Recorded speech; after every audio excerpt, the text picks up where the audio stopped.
ओंकार स्मरण.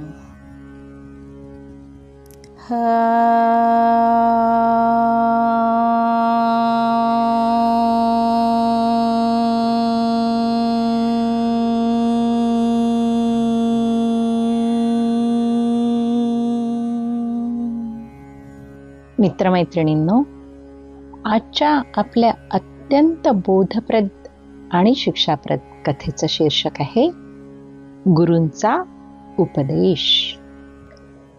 मित्रमैत्रिणींनो, एकदा एक शिष्य आपल्या गुरूंच्या चरणी बसला होता.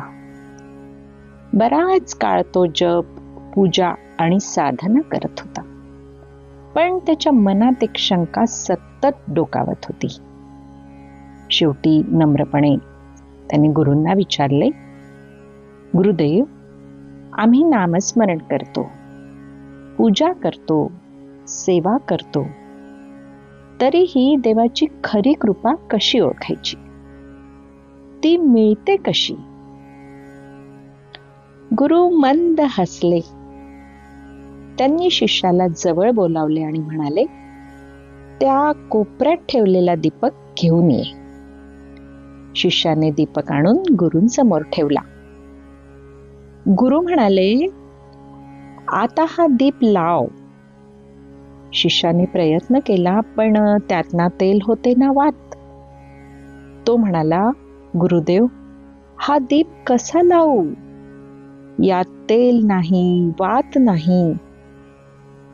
गुरु शांतपणे म्हणाले, म्हणूनच तर सांगतो, दीप उजळण्यासाठी तेल, वात आणि अग्नी तिन्ही लागतात. यापैकी एक जरी नसेल तरी दीप प्रकाश देत नाही. शिष्य लक्षपूर्वक ऐकत होता. गुरु पुढे म्हणाले, साधनेतही हेच आहे. नामस्मरण म्हणजे तेल, श्रद्धा म्हणजे अग्नी आणि निर्मळ आचरण म्हणजे वात. तेल असेल पण वात नसेल तर दीप कसा पेटेल? आणि वात वाकडी तिकडी असेल तर ज्योत नीट उजळेल का? शिष्य म्हणाला, नाही गुरुदेव. गुरु म्हणाले, तसेच फक्त जप करून उपयोग नाही. जर वागण्यात कपट, मत्सर, खोटेपणा किंवा अहंकार असेल तर साधनेची ज्योत तेजस्वी होत नाही. पण जेव्हा साधकाचे आचरण निर्मळ होते, मनात प्रेम असते आणि श्रद्धा दृढ असते, तेव्हा त्याच्या अंतःकरणात ज्ञानाची ज्योत प्रज्वलित होते. थोडा वेळ शांतता पसरली. मग गुरु पुढे म्हणाले, अशा निर्मळ साधकावर परमेश्वराची कृपा आपोआप होते. त्याला वेगळी मागणी करावी लागत नाही.